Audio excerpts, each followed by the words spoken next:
Do you have any tips on how to overcome your fears and take the first step to achieving your dreams? It depends on the individual. Everybody's different, but the fastest way to get over your fears, I give you two different approaches. One is find something you're more scared of than your fear.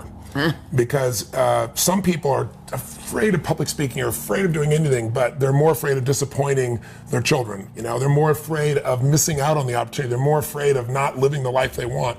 When I was a kid, I would do this little thing for myself, and I've done it throughout my life, called the rocking chair test. Someone taught it to me. I don't know who it was. Years ago, I read it in a book or something.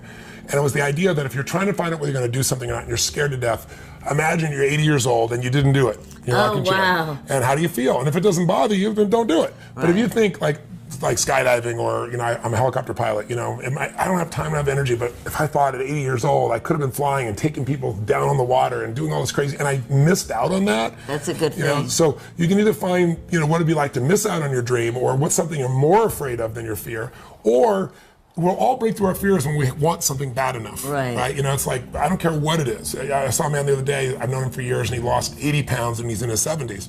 And I said, what made you finally lose the weight? And he goes, you know, you've taught for years. He said, I really finally wanted it. Okay, so let's so let's come up with some tips. So one tip is you have to really want it. Well, one tip is to passionately figure out, the why. I believe that reasons come first, answers come second. If you get a strong enough why, you can figure out how to do anything. Right. But it's a why that's going to drive you. So I'd sit down and say, why is this a must for me, not a should? And ask yourself, what am I afraid of? If I'm afraid of that, I got to be more afraid of what I'm going to miss out on, missing out on my mission, missing out on who I'm supposed to be. In other words, if you're not going to get rid of fear, then use fear. Use fear or it uses you. It's that simple. So you got to say, okay, what's the price if I just stay doing this? What's the price? What I need to really get scared if I learn all this and I don't follow through. That's something to be scared about. And then that fear will get you over your fear. It'll push you through. Turn fear on itself. Second way you can do it is use what you've probably heard me say, because I've used it since I was 17, is my little rocking chair test, right? I'm gonna sit myself in my rocking chair, and I'm 85 years old, I'm looking back on my life, and I say, I didn't do this, or I did. Why does somebody, you know, get that fat where they're out of control and they hate themselves, but then they go have another piece of chocolate? Or, you know, why does the person who's the doctor just told them they have cancer, lung cancer, and said, you've got to stop smoking, and some studies show 70% of the people keep on smoking. So you're not talking about a minor issue here, right? It's part of life.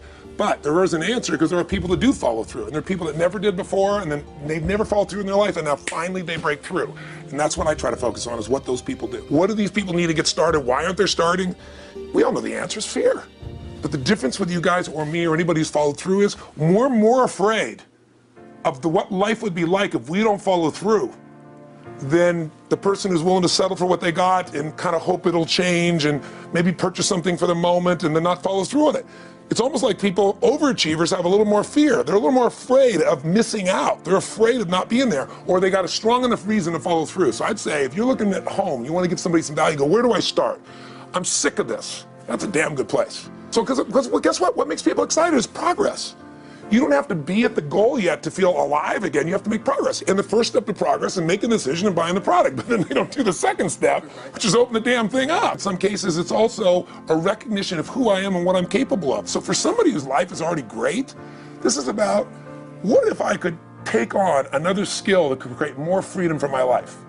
And just saying, I'm not having to go out and try and do it all perfectly right now. What I'm going to do for the next 8 weeks, I'm going to create a little ritual.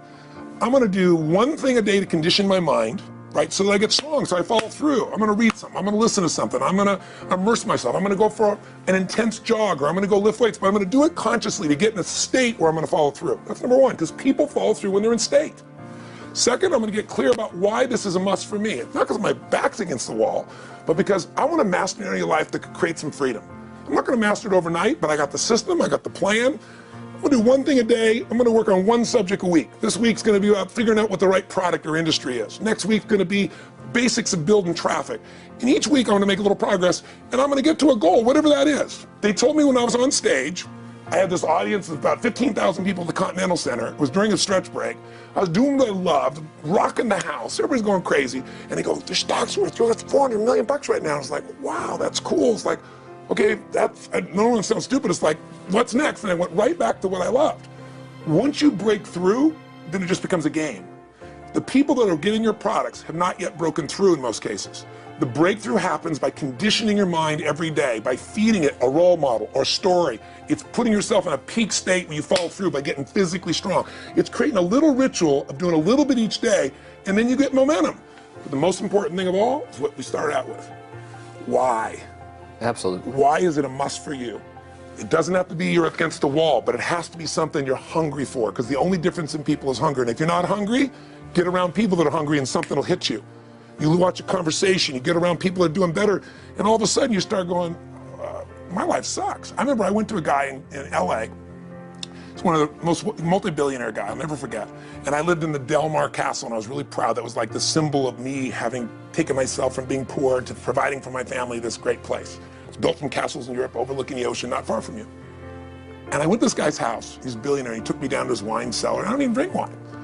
Went through this whole thing. At the end of the night, I was depressed. I lived in the Del Mar tenement, as far as I was concerned. I really was. I was like, I live in a crappy place, and all my standards changed.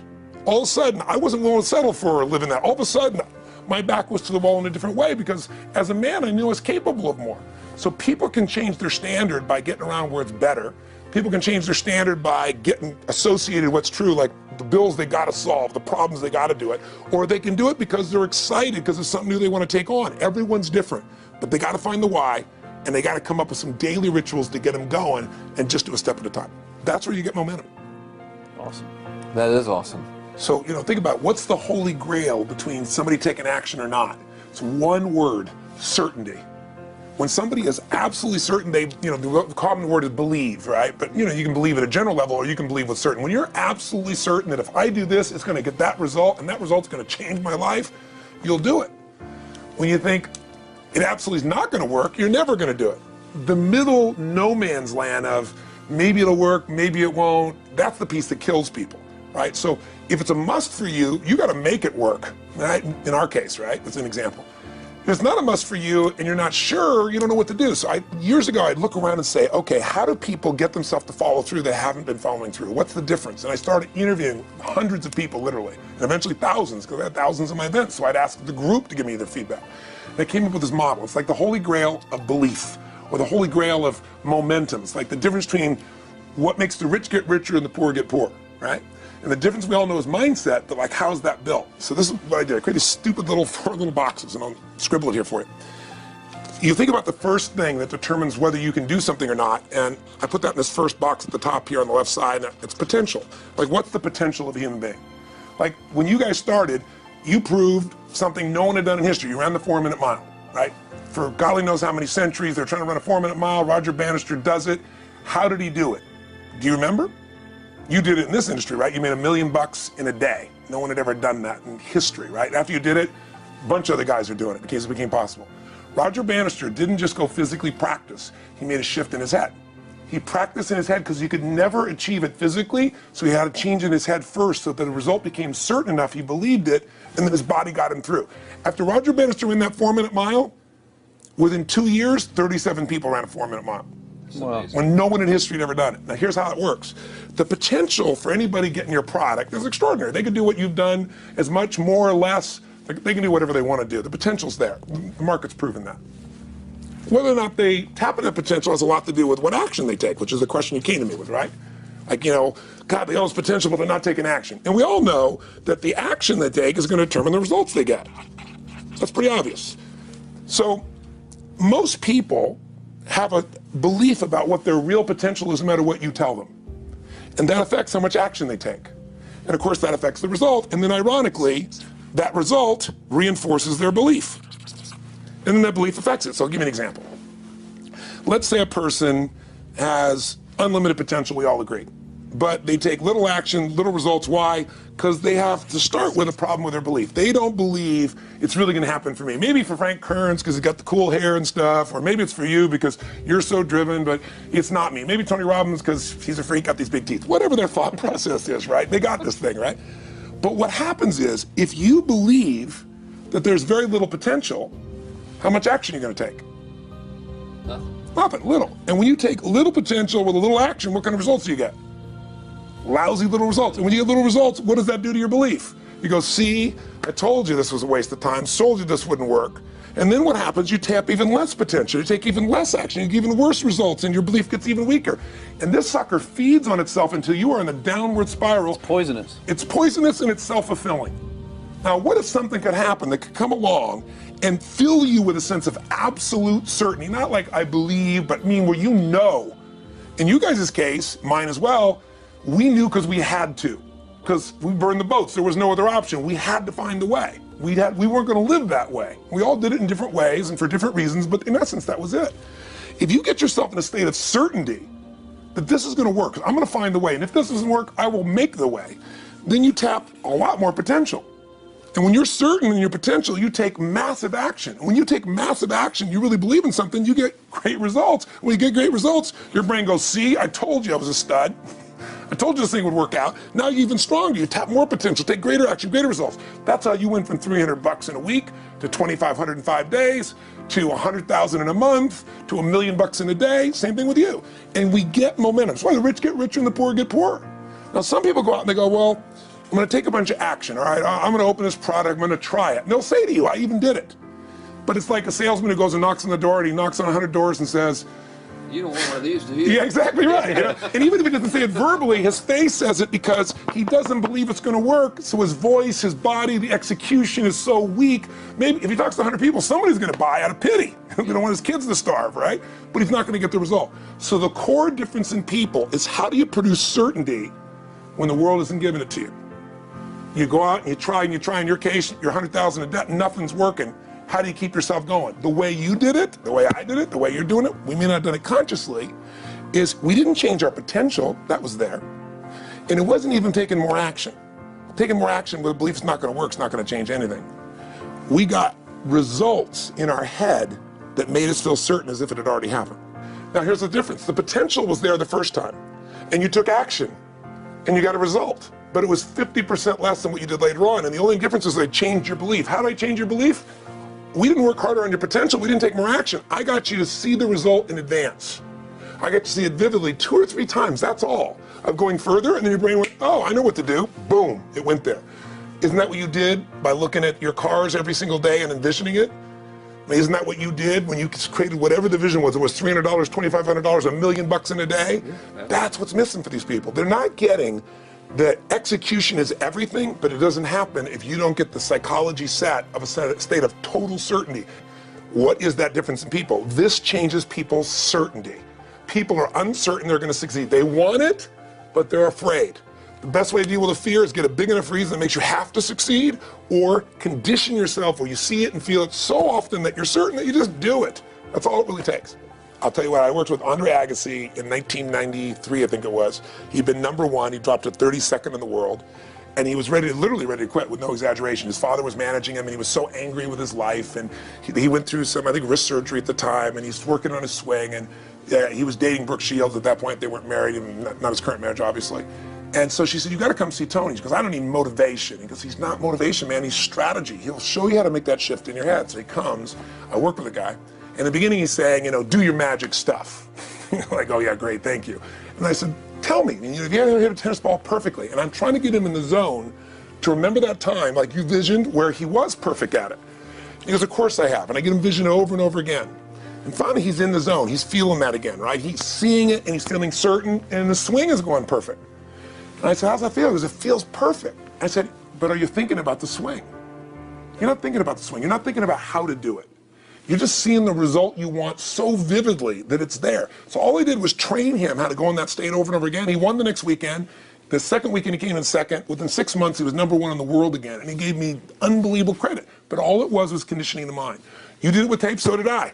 We were just talking about this earlier, Pam and I used to go when I was 17 years old down to downtown Los Angeles, this place called Night Education, K-N-I-G-H-T, like in the night. I'd save up all my money, work as a janitor, and I would get these tapes and listen to these things over and over and over again. I went there for years, and I didn't have enough money, and I leveraged everything I had, but I knew how to train my mind. It's the one thing I knew how to do.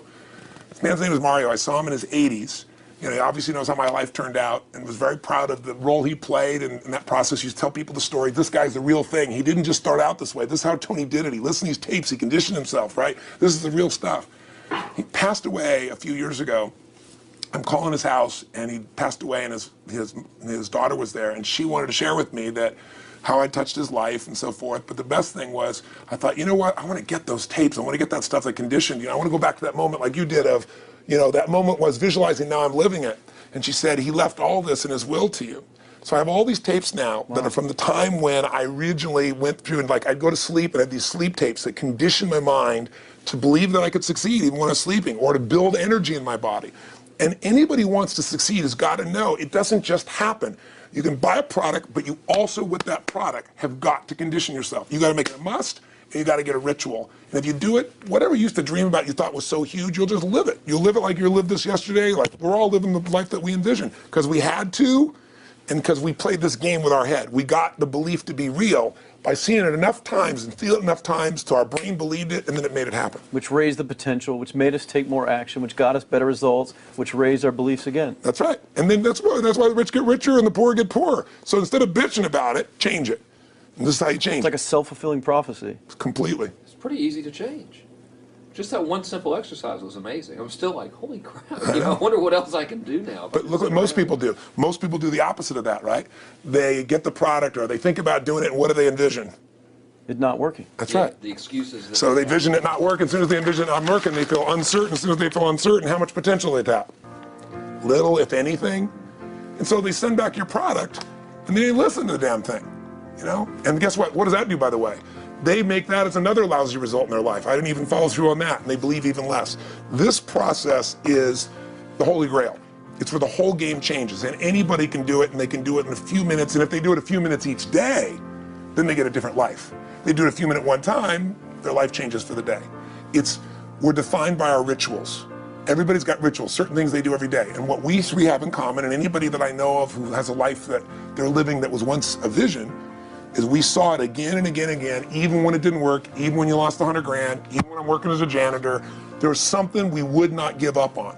And if somebody watching wants to change their life, they got to decide what they won't give up on, and then put themselves in the state of momentum by a couple little rituals. Okay, but here's the truth. When somebody says to me, in my business, even more, because a lot of people think I'm a motivator. I hate that term. That's never been what I've done. I do believe in energy, and I'm passionate. They see 10,000 people in a room rocking, they go, oh, he's motivating them. I believe in peak state. You get a top athlete, you get in a concert, and you get in state, right? The problem is, to defend themselves so they won't be disappointed again, they lower their expectations. So someone will say to me, well, I'm skeptical or I'm pessimistic. And my response to them is, no, man, you're gutless. It takes no guts to be skeptical. You don't have to have any capacity to be a critic. And now with the web, you don't even have to own that you're the one being the critic. You can burn somebody and, anonymously, right? I said, you know what? It takes guts to believe. And if you think something's going to do it for you without you putting your guts on the line, you might as well forget it right now. So this idea that I'm skeptical or they got to prove it to me, it's the biggest lie. What that really is your fear talking. You're so scared of failing, you don't even want to get your hopes up. And if you don't get your hopes up, you might say, well, what if they get their hopes up and somebody gets disappointed? How many disappointments have we experienced in our business careers and in our lives? The difference is some people take disappointment and let it destroy them. Other people take disappointment and let it drive them. And you get to choose. Are you going to turn this thing into why it didn't work and a bunch of stories and excuses, or are you going to take this thing that didn't work and figure out what are you going to do to make it work? And it may not happen the first time, the second time, the third time, but the people that are relentless find the way.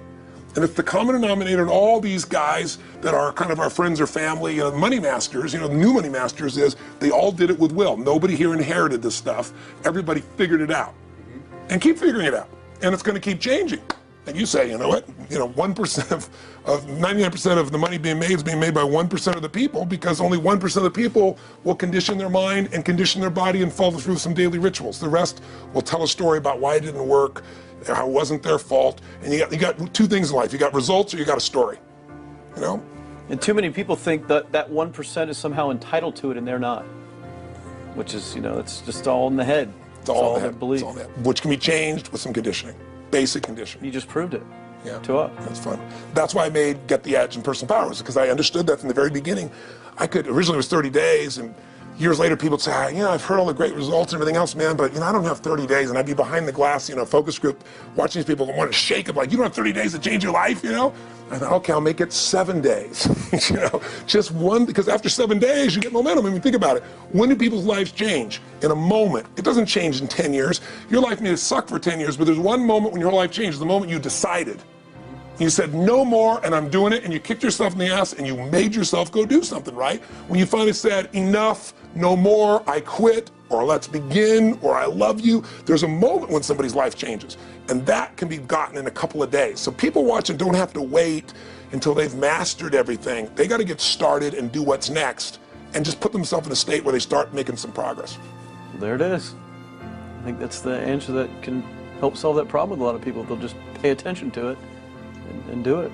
The bottom line is, you know, all three of us and some of the people that we consider as family that are part of this process, we've all done well. We don't need to do this stuff. We're able to do the stuff because underneath it all, people can see in your eyes, Frank, when you talk about $2,500 you made that day and the joy, right? Or you talking about not willing to settle, you know, and just, I don't care what they say. They tell me I'm going to sit here and I should lower my expectations. I'm going to be driving my car in here and they're going to be delivering a video to me. There's something inside of every human being that will make it click, that'll make it so that today is not like yesterday and tomorrow will be different forever. And that process is an emotional hook. And what I hope is people watching this stuff, maybe something in here will piss them off enough or remind them of something or say there is a plan and it isn't just luck. And if I just get my big enough why, and I get a little system for conditioning myself, and if I start to feel overwhelmed, I just do one next step. And I keep learning and keep moving forward, I will get there. And if we accomplish that out of this conversation, then this conversation was kick-ass and fun, not just for us, but it'll be something that we'll be really proud of a long time. Whether that happens or not really has nothing to do with us, but whether or not people take it in as real and do something with it. I hope they will.